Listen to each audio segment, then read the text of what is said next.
All right, this video is about pulling up. I'm going to go ahead and go through the centering again, but quickly without talking about every step.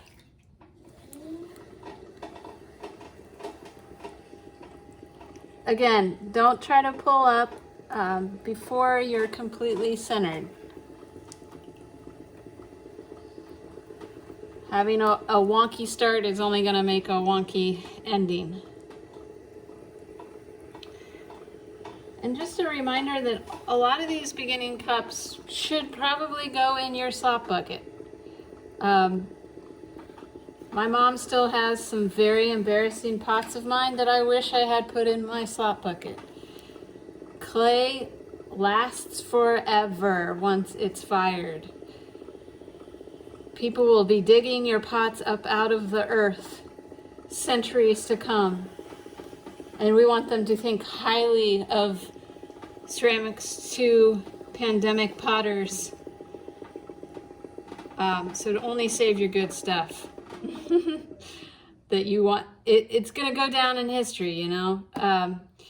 People who play an instrument, they don't keep recordings of their practice sessions. They practice, and then they get ready for that performance. And then maybe the performance is recorded. This is something that once it's fired, it's recorded forever, unless you, of course, smash it then. But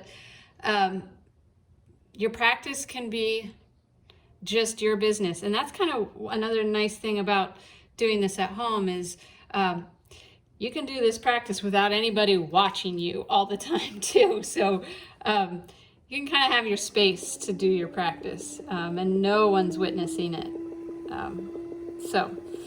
All right, we have a nice centered piece of clay here. I don't know if I went through all the steps. Sometimes I can just get it centered right away and I don't do all the pull up and down. But doing that pull up and down actually does help do a little of that wedging again on the wheel. So here we are. I've got a nice clean wheel and I've got centered clay. All right, now I'm gonna keep my left hand locked again in this position. There's two ways that I tend to open up. One is thinking about coming right up at 6 o'clock, like straight out of your belly button with two fingers. And sometimes I brace with my pinky and my ring finger and my thumb and kind of brace that cup and then go straight down with my two fingers like that. And I kind of sometimes lay the palm of my thumb over of my left hand so that the top of that doesn't get junky. As I am going down, you can see just a little bit of this like boogers kind of like rough up. So keeping that nice soft part of your thumb on there can really soften that out and keep a nice curve going to that edge. So again, kind of sneak out of your belly button, straight up through 6 o'clock, and we're going straight down. We're not laying. If you lay your fingers, you're going to start to get a bowl shape. You're going to start to change the wall, and we're not thinking about the wall yet. We're just thinking about going down and making a floor. So we want to go straight down to whatever thickness we want down there. And we'll talk about thickness in just a second. The other way that you could do it is to kind of make sure, again, your forearms or your elbows are braced against the wheel head or your thighs or your hips, and you gently cup with both hands. I'm going to use, again, the left palm thumb area here, and I'm going to take my thumb and press down, and I'm pressing kind of down and just at a little angle back towards my right hand. So I'm pressing down.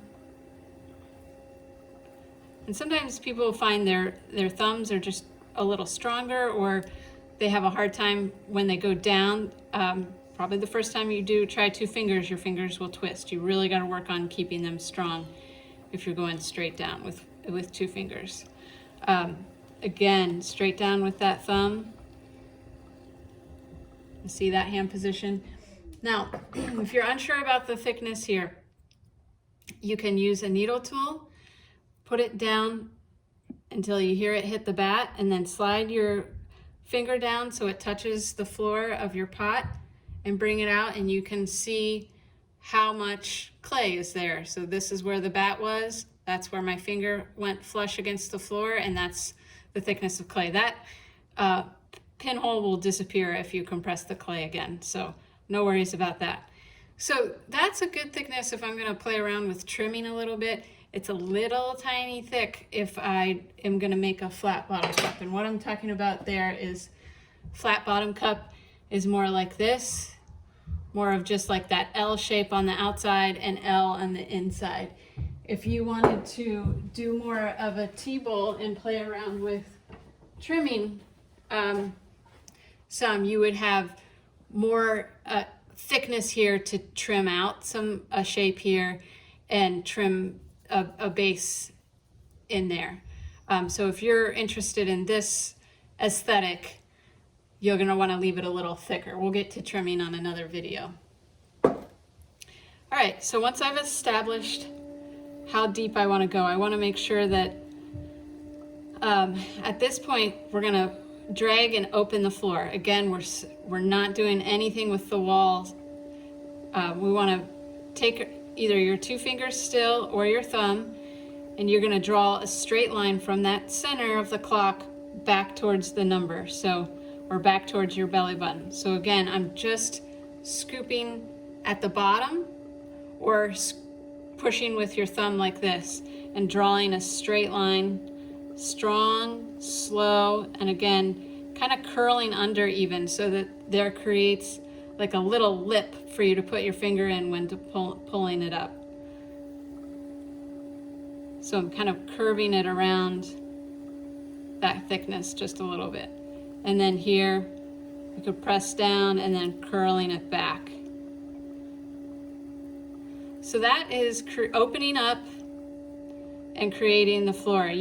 This is a good time to just make sure that the floor is the way you want it. When you're starting to throw, you might tend towards having a puddle of water in there. This is a great time to sponge it out.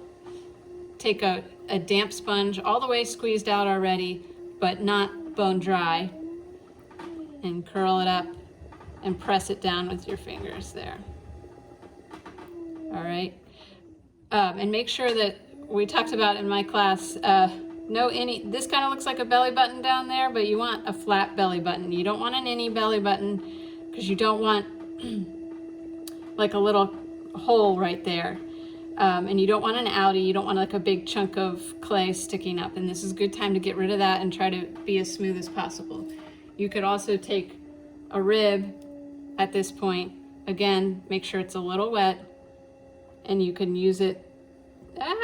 My rib's a little too thick, sorry. I'll get a smaller rib. Let's use this.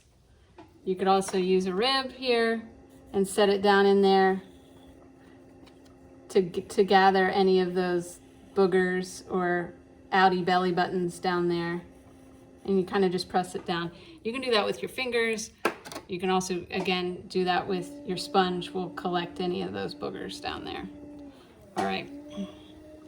Now I'm gonna, since I just wonked that with my rib, I'm gonna go ahead and show you what I mean by this undercut. So I just made this floor,